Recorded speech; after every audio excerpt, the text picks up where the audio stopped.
Shalom, selamat pagi Bapak Ibu Saudara yang dikasihi Tuhan Yesus. Salam sejahtera buat kita semua dimanapun berada. Saya mengajak Bapak Ibu Saudara semua pagi ini, kita kembali bersaat teduh dan berdoa dalam renungan penuntun kehidupan setiap hari. Kiranya damai sejahtera Allah dan tuntunan Roh Kudus menyertai kita sepanjang hari ini. Tema renungan pagi ini, mujizat kreatif. Nats Alkitab terdapat di dalam 2 Raja-Raja 4 ayat yang kedua. Demikianlah firman Tuhan.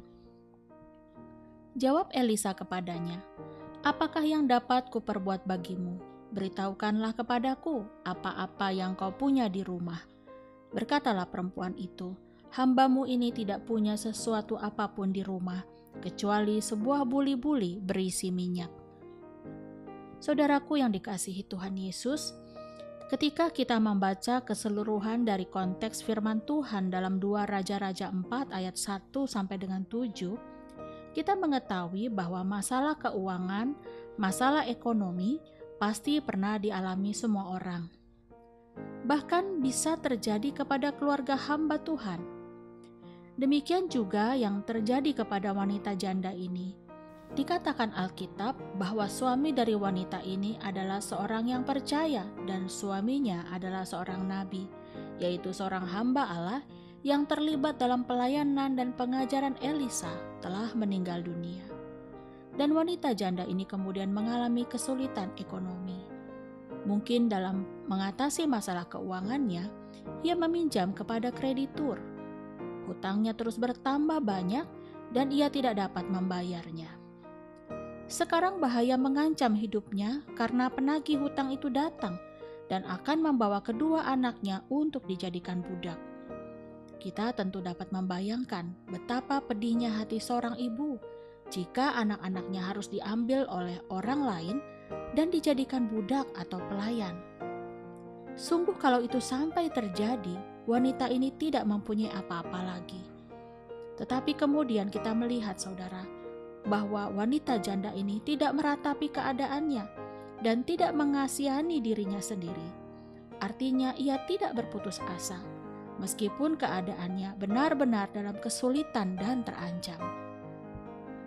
Saudaraku, mari kita lihat lebih jauh. Ada hal yang positif yang kita akan pelajari pagi ini dari dua tokoh sentral di sini, Nabi Elisa dan seorang janda.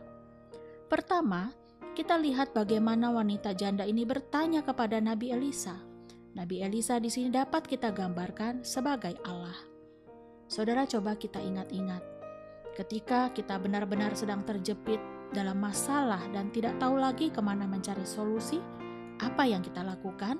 Kebanyakan kita mencoba menangani sendiri problem kita, bukan?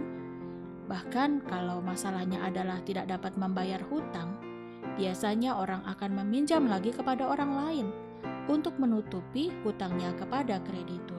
Kebiasaan ini biasanya kita sebut gali lubang, tutup lubang. Tetapi wanita janda ini tidak mencari pinjaman ke tempat yang lain agar hutang-hutangnya segera beres. Tetapi ia datang kepada Elisa untuk meminta petunjuk Allah. Saudara, apa yang dilakukan wanita janda ini adalah sebuah keputusan yang tepat karena ia mencari solusi kepada sumber dari segala pertolongan, yaitu kepada Allah yang hidup. Yeremia 17 ayat 7 berkata, "Diberkatilah orang yang mengandalkan Tuhan, yang menaruh harapannya kepada Tuhan." Kedua, Nabi Elisa memberdayakan wanita ini dengan menanyakan, "Bagaimana saya dapat menolongmu dan apa yang Anda miliki di rumah?" Saudaraku, lihatlah di sini bahwa Elisa melakukan sesuatu yang sangat baik. Dia menanyakan dua pertanyaan kepada wanita ini. Apa yang dia ingin Elisa lakukan untuknya? Dan kemudian Elisa juga bertanya kepada wanita ini apa yang dia miliki di rumahnya. Kedua pertanyaan penting ini juga ditanyakan kepada diri kita sendiri. Apa yang bisa saya lakukan untuk seseorang? Dan apa yang bisa orang itu lakukan untuk dirinya sendiri. Kadang-kadang kita selalu berharap kepada mujizat Tuhan yang besar, saudaraku. Seperti ketika kita minta didoakan untuk kesembuhan, kita berharap mujizat kesembuhan segera terjadi. Minta didoakan agar terjadi pemulihan keuangan, mujizat ekonomi segera terjadi. Minta didoakan agar mendapat pekerjaan, mujizat panggilan kerja segera terjadi. Tetapi kita lupa dan sering terabaikan untuk berdoa hal yang sederhana dan yang nampak simpel.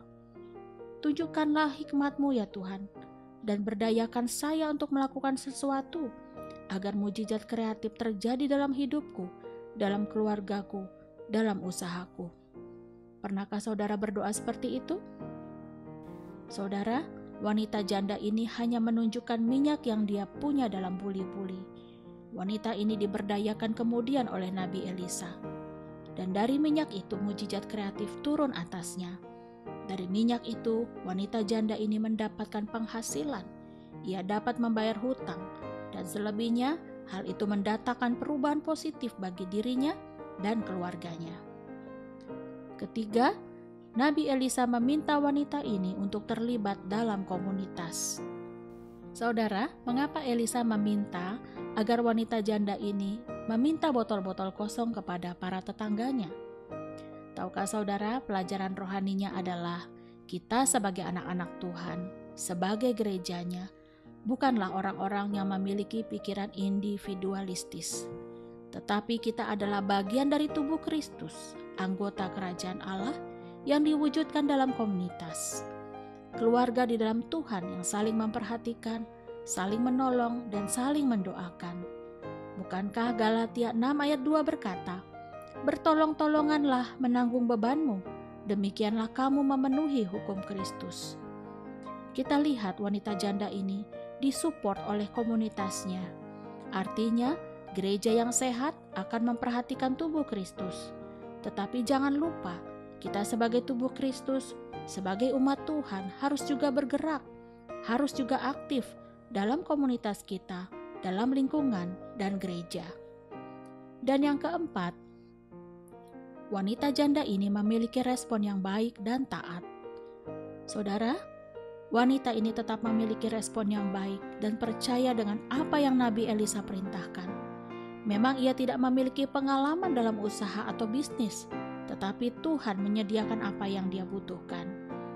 Dia tidak diam dan duduk saja di rumah berharap bantuan segera datang, tetapi dia bergerak sesuai arahan Elisa. Mungkin dia merasa aneh meminta botol-botol kosong kepada para tetangganya, tetapi wanita ini fokus melakukan semua yang dia bisa dan menyerahkan sisanya di tangan Tuhan. Apa yang ada padamu, saudaraku? Di tengah kritis, Allah kita sanggup mengadakan, sanggup menciptakan, dan sanggup memberkati dalam bentuk mujizat kreatif, meskipun kita hanya memiliki sedikit minyak dalam buli-buli. Amin. Mari kita berdoa. Bapa di surga, yang kami panggil di dalam nama Yesus, terima kasih buat kebenaran firman-Mu yang membuka pengertian bahwa hikmat-Mu sanggup memaksimalkan setiap potensi yang Kau berikan kepada kami untuk meningkatkan penghasilan dan terlepas dari jerat hutang. Turunlah mujizat kreatif-Mu Tuhan atas hidup kami, agar kami dimampukan untuk mengelola berkat yang Kau berikan. Terpujilah nama Tuhan. Di dalam nama Yesus Kristus Allah kami yang hidup, kami berdoa. Amin. Kiranya berkat yang sempurna dari Allah Bapa, kasih karunia dari Tuhan Yesus Kristus, dan persekutuan yang indah dengan Roh Kudus menyertai kita dari sekarang ini dan sampai selama-lamanya. Maju terus dalam tuntunan Tuhan, saudaraku. Tetaplah semangat. Sampai jumpa esok hari di penuntun kehidupan setiap hari. Dan Tuhan Yesus memberkati.